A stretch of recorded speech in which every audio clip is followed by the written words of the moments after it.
Welcome, everyone, to Season 3 of Red Weather Christians. If you remember way back on our last episode in Season 1, The Reveal, we talked about why we named ourselves Red Weather Christians. Basically, it's all about being different, seeing differently, living vibrantly, having the conversations that others avoid, challenging ourselves in the way we think, the way we act, the way we live.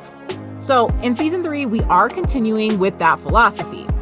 But our topics this season will expand beyond specifically Christian topics. So you might not get a Bible verse in every episode. But nonetheless, we are Red Weather Christians. I'm Steve. And I'm Jen. We're here working through what drives, motivates, and inspires us to act.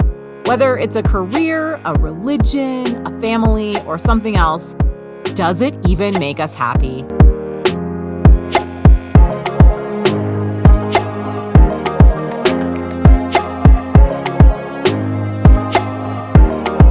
All right, everyone, we're so glad you're with us. Today's episode is all about one word. Passion. Passion. Yes, this is a word, Steve, we've had kind of a conflicting way of looking at this word for some time now, but this is a really ubiquitous word. You hear it all the time. Right. So we're going to step back to about 2007. I was applying for many different jobs because the job that I had was an in-school suspension room monitor. I was afforded lots of time on the internet to search for a new job. Yeah, so much time. Well, I found a headhunting agency for teachers called Carney Sando. The idea was that they would connect me with all sorts of open positions in the private school teaching world. But I had to write a cover letter. I didn't know exactly what went into a cover letter, so I did look it up a little bit. Oh, you did? Again, lots of time on the internet afforded me that opportunity. And it was all about essentially lying about yourself and your dreams about that job. Oh my, tell us how you really feel about it. And some of you might have written cover letters that were very honest, and that's wonderful. Most of us understand that that's still probably a lie about ourselves. Yeah, it's the idea of writing your own resume where you want it to look really good, right? You maybe inflate some things on there and downplay some others, and I think that's very much accepted. I was not going to go that route. There's no surprise. So the buzzwords, of course, on almost any of these cover letters were about passion and drive and what you really wanted in life and the job. Right. And it's just funny to me to think about how these employers, potential employers, want you to associate a passion in life with a particular job. Well, right. And anything that is just a job for me, I've always viewed as mercenary work. It's just for money. Right. So I have to write this cover letter anyway. And I decide to go in and I tell them exactly what my passion is in the first paragraph. And I say, it's my wife. And we didn't have kids at the time. Right. And then I also wrote, my drive in life. Well, my driver is also my wife because she usually drives. Oh my gosh. And, I let them decide if they wanted me still. I at least had math and science as the teaching profession. So they might have overlooked the cover letter altogether. Yeah, maybe. Probably would have been good for some of them to overlook it, because that's not what they're looking for in an employee. Because Steve very clearly showed them that he's somebody who thinks for himself and is going to say what he really thinks. Steve is honest to a fault at times, I think. So I don't know. As a human who loves Steve, I think it's a really wonderful quality in him. But it does weed out some people from our lives because some people cannot handle honesty. Some employers can't handle honesty. And so I think ultimately it's a good thing because the person who did choose Steve and hire Steve was a really good human being. We really respected him, and it ended up being a really good fit. And didn't he talk to you about your cover letter specifically? Yeah, I mean, I don't think he had a whole lot of other options for a physics teacher at that time. Okay, give yourself some credit. But he did mention, hey, I saw your cover letter. That was an interesting approach. Interesting. Yeah. Ultimately, though, the word passion, it's just used all over the place. And so often it is used in conjunction with a job, which Steve and I think is really weird. And I think it can be damaging to associate passion with a job. Well, I mean, just think about it. My current job is teaching math. If somehow teaching mathematics was arousing, Oh, my goodness. Okay. that's, I did not say physically arousing, Oh. but that would usually arouse a passion. If that was arousing, that would be disturbing in and of itself. Yeah. And yet, employers seem to so desperately want employees who are passionate about the job. And you know me, I had to look up the denotation dictionary definition of the word. And the first definition really was all about that physical passion, that arousal, that kind of thing that we may associate more with physical love. But a few definitions down, it was a strong liking or desire for or devotion to some activity, object, or concept. So that's probably how we use it most today when it's in conjunction to a career, profession, job. And so think about that. Even if you like what you're doing, are you passionate about doing that thing that makes you money? Right. Or are you passionate about the opportunities the money and the job might afford you? Right. Because you can still like what you do. And I think that's actually a very admirable thing to do. Like, whether you actually like it or you learn to like it, you somehow enjoy what you're doing. That's great. But to actually have a passion for it? Yeah, I really loved teaching. I loved teaching. I didn't love everything about teaching. We'll say that. Some of the busy work that teachers have to do. But I don't know that I would use the word passion, because my passion in life has to do with my family, being with them, doing things with them, and maybe like a couple of good friends. I don't know what else I would use that word for. And yet, if you put the passion aspect, the quality into the job, but you don't feel it, What, are you lying to yourself? or haven't you just haven't found it yet? I just feel like that's a road that leads to danger. Danger!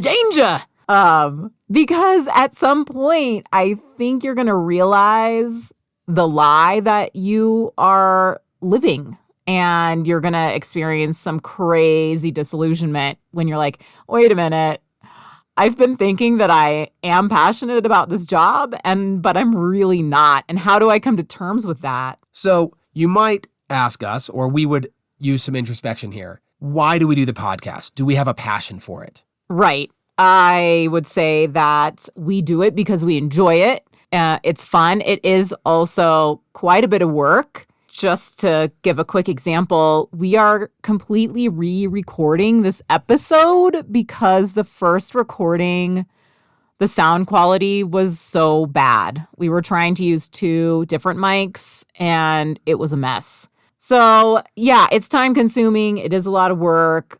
And we do it anyway. So some people might say, well, you must be passionate about putting so much work into something. And I think that is the rhetoric that's used a lot is, well, if you're putting time into it and effort, there must be passion. And Steve and I would say, no. Definitely not. I'm doing this because my wife wants me to do the podcast with her. And you love it. I love her. Let's not misplace any of the love that I have in this world. Yeah. I don't love the podcast. That's a weird thing to love. Okay. This inanimate thing. Yeah. But, well, I think that's another issue that a lot of people might have is that they feel like they have to love their job. And if they don't, then something is really wrong. They've missed it. They've missed out on this opportunity of living life and being able to have a job that you love.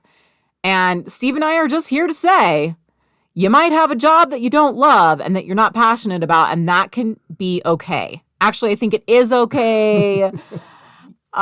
We hope that you can find enjoyment in your job.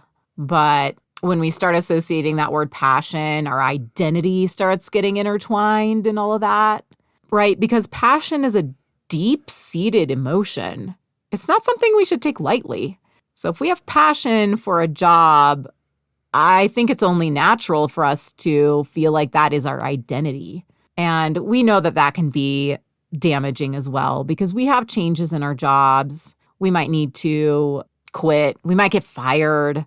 And then what happens to our identity? That can be kind of scary. I would like to add that, keep in mind, there's no requirement in life to have any passion. You might think that's sad, but don't put it on yourself, that burden that you have to have a passion or that you can only have one passion.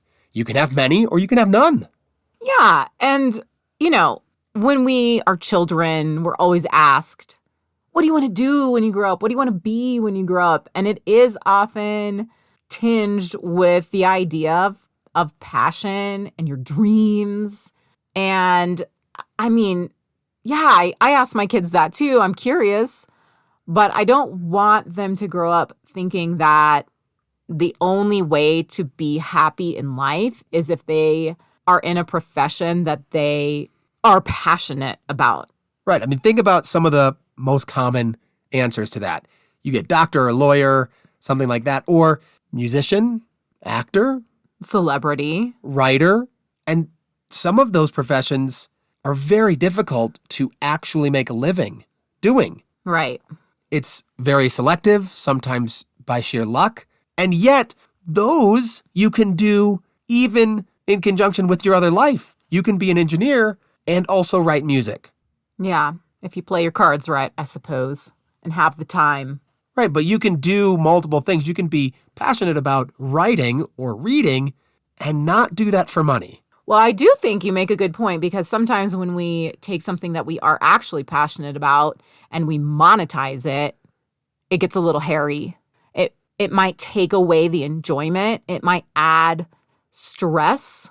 I think about our podcast. If we really wanted to do this podcast and have it be super successful and making money and all the things, that would be very stressful for me. I don't have like some huge social media following to like start off from. I am not making lots of sound bites to post to all my social media platforms. Steve is hardly on social media at all. So, yeah, that would be really stressful and it would definitely soak some of the joy out of it. And maybe you're one of those kids who had a different dream of your adult life, like Michael Scott from The Office. Oh, yes. If you watch that episode, it's a little kid on this TV show, and they ask him, what do you want to be when you grow up? And he's like, I want to be a dad of 100 kids, so I have 100 friends and they can never leave me. Oh, it's really sad. There's like a sweet element to it, but it's sad. And then you look at where he is in life. He's middle management at a paper company, which is a job. Yeah. You think of Jim Halpert on the show too, and he talks about how he never imagined himself with this job at a paper company, making calls and selling paper. And yet we see through the show this beautiful storyline with Jim and how much fun he has in the office, pranking Dwight, falling in love with Pam, all these wonderful, funny, endearing things that he wouldn't have had he not been at this job. So there's a beauty to be found even in these jobs that we would see as tedious or beneath yourself. Or not even close to your dreams. Right. I mean, how many people dream of growing up to work in some sort of septic system situation? Yeah. Not me. And it pays the bills. It affords you the opportunity to follow other passions. But that brings us to another word, another P word, in fact. Hey. With regard to life and living and maybe your occupation. Sometimes people feel, and this was a book in the early 2000s by Rick Warren, that you need to have a purpose. So much so as a purpose-driven life. Ah, yes. Christian pop psychology at its best. I didn't care for it at all. Again, there's no surprise. Well, mainly because when you focus that you have to have a purpose, in life, to do life, it gets you stuck behind, oh my gosh, if I don't have a purpose, why am I doing this? It's like, oh, hold on. There are plenty of things in life that you do that don't really serve some greater purpose. I don't know. I think that the idea is that ultimately, if we are Christians, we do everything to the glory of God. So even if it is something tedious, like doing laundry every day or dishes or something, we still have that ultimate purpose of doing it for the glory of God. Now, I say that, and I don't totally understand how it works, because when I'm doing laundry and dishes, I'm not like, for the glory of God. Right. And for me, I just don't need to have a purpose to do things. Sometimes you just do things because that's what life demands of you. No purpose. Yeah. I am more of a person who would like to have purpose for everything I do.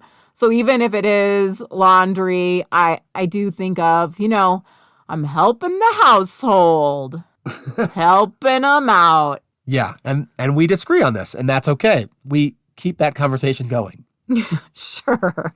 Or what I would prefer, not have the conversation at all because you just got to get stuff done. Yeah. I want you to want to do the dishes.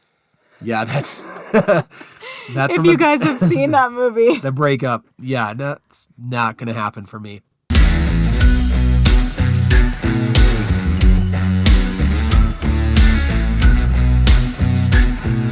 But I think going back to purpose, oftentimes you have, along with purpose, you have goals. And when you have goals, I don't think there's anything wrong with goals, but in life you reach a goal and then it's kind of like, okay, now what? Right? And that's what life is. It's just a succession of goals and little points in life that you reach and you're like, all right, I did that. Now on to the next thing. So, to have an ultimate purpose that is something less than, I don't know, something spiritual, that would be tricky because we want to get to that point and then we're kind of stuck at, okay, did it, and now what? Right, and this could go straight back to the 60 Minutes interview of Tom Brady from 2005. If you're a Christian, you've probably seen this in a sermon or something, or even a Young Life talk, because I've seen it there. And he has just come off winning 3 Super Bowls in his first 4 or 5 years in the league. He's 27. He's been a Super Bowl MVP, like all the things that you would want, like as a professional athlete in that sport. And he comes out and he's like, yeah, why do I still play? What am I still searching for? I wish I knew. I wish I knew. The idea of there's got to be more than this. And we talk about this, and it's 17 years later, he's still playing, and he's still searching for what? I don't know. Another Super Bowl? He's won 4 more since then. It's crazy. So you ask yourself about purpose, your goals. Did he reach those goals? Sure he did. And yet, the happiness, the joy, the fulfillment wasn't there. So I think Steve and I want to talk about this issue and just be open to the idea that maybe the focus doesn't need to be so much on ticking these boxes of the goals and, finding this ultimate purpose, but living in this journey of life right here where we are and finding happiness in that. And it's probably easier said than done. So that's what we're going to be grappling with this season in large part is how do we do that? How are we finding happiness in what we're doing and how we're living? And how we've found it too. We want to be transparent as much as we can. We did not go to college to be teachers, and yet that's what we became. And we found so much happiness in teaching and so much joy. And, the best laid plans kind of idea. You make these plans and you have these goals and you feel like, okay, this is my purpose. And then something comes along and, you're flipped around 180 degrees and you're wondering, well, what? And you have to just work with that. You have to go with it and figure out okay, this is my situation in life now. How am I going to be happy with this new direction I'm going in? Or if you're not currently happy and you purposely make that flip, you want to be able to find happiness if you're making a change. Don't get stuck in the C.B. Cavafy's The City. Yes. Thank you for referencing a poem. Did you want to talk about that poem? We've talked about it before, I think, haven't we? In another episode. C.P. Cavafy, he is a poet. He wrote a poem called The City, and it's all about this idea of moving to another city to find happiness or, that fulfillment in life. And you move around to another city and to another city, and you realize, that city, that original city you're in just kind of follows you. You don't get away from it because the problem isn't where you live, the physical place that you live. It's your mentality. So finding happiness in where you are right here, right now, that's what we need to focus on instead of just change jobs, go to a new city, find new friends. Find your passion. Because your passion can change. And we need to be flexible enough that if our passion does change, that we can be okay leaving the previous passion behind. That we're not stuck holding on to this passion of our youth that doesn't make sense anymore. I'm 40 years old. I wanted to play in the World Cup. I didn't put in enough work, but I can't hold on to that passion because it's not realistic anymore. Right. There is a line in the poem, The City, that is so good. It starts out, like you said, I'll go to another country, go to another shore, find another city better than this one. And then just things aren't going well for the speaker of the poem. But then at the very end, oh gosh, here's the last sentence of the poem. And it says, now that you've wasted your life here in this small corner, you've destroyed it everywhere in the world.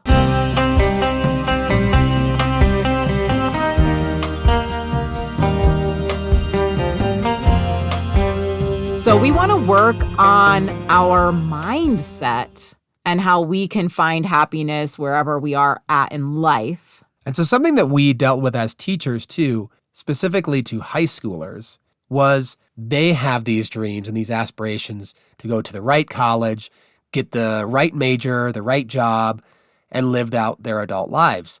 Jen found this little video speech.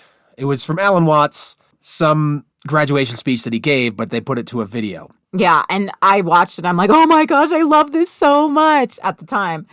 And the beginning of it, he kind of starts out with these questions like, what makes you itch? Meaning, what is it in life that really makes you feel something, And the idea of passion is certainly there. And he goes on in this speech to talk about, find what it is that you really love, that you love spending time doing. Do that thing, become an expert at that thing, and then you will be able to basically monetize it and charge others for your experience in that thing and teaching them. And then in that way, you will be able to take what you love and turn it into your career. And I mean, it really is a lovely speech, and he certainly has a way with words, and you just feel so good watching it. But I think the reason we loved it so much is because we were working with high schoolers in a kind of hoity-toity private school who, most of them came from privilege. They were all going to be going to college. That was not even a question. And they had these ideas that it's not about what I love. It's about the prestige of a job and the money, and also what my parents want me to do. And so Steve and I wanted to encourage them, you have the means. You should try to follow what you love.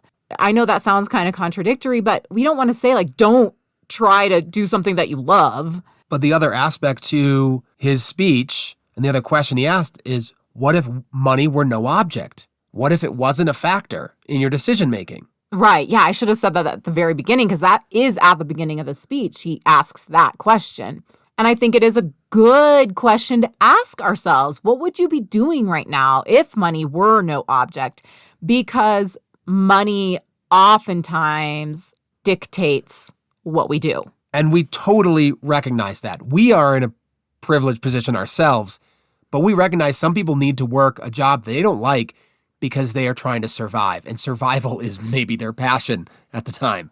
Yeah, perhaps the job in and of itself isn't what brings us happiness necessarily. Listen, we bring up the Alan Watts speech because while it is lovely, we don't want ourselves to feel like we have to have that passion in a job. You know, at the end of the day, I think it can be emotionally damaging to be told that we must be passionate about our job.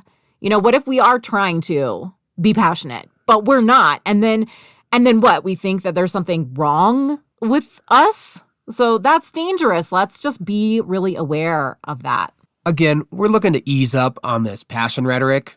I don't really care for the word at all, if you gather that from my cover letter. Whoa. You're passionate about me. Let's not forget. I am. But it stays between us, and that's okay. Yeah, it does. And the idea is that the rest of life happens, and you can enjoy it, you can like it, you can even find purpose if that's what you really want, but we don't need to be mandating those things. And you can keep having that conversation. I am hopeful that my passions change over time, not necessarily towards my wife, but the other ones. Yeah, please no. Let's keep that one. That's a good one.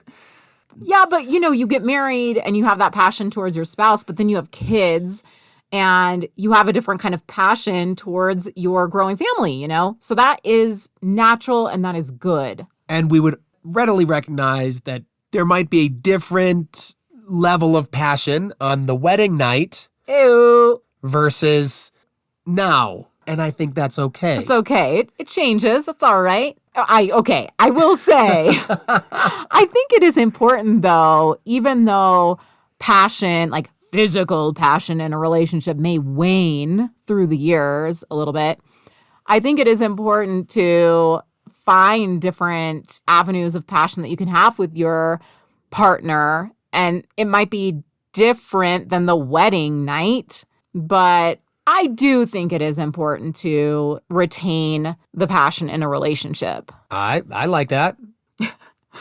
That's what my cover letter said. Anyway, going back to a profession though, let's give ourselves the freedom to be able to have a profession without exclaiming from the rooftops that we're passionate about it. It might allow us the opportunity to be constructively critical of our profession and actually make it better. Because if we're passionate about something, that something better be pretty great. And if not pretty great to the rest of the world, at least pretty great to you. Because something that you really like doesn't have to be liked by anybody else. We are Red Weather Christians. I'm Steve. And I'm Jen. We hope you'll feel empowered to question the rules you follow. Fear mediocrity. And keep the conversation going. Hey, guys. If you're enjoying Red Weather Christians, want to share it on social media, we'd love to reach more people to open up the conversation even more. Have a great day, everybody. Whoop.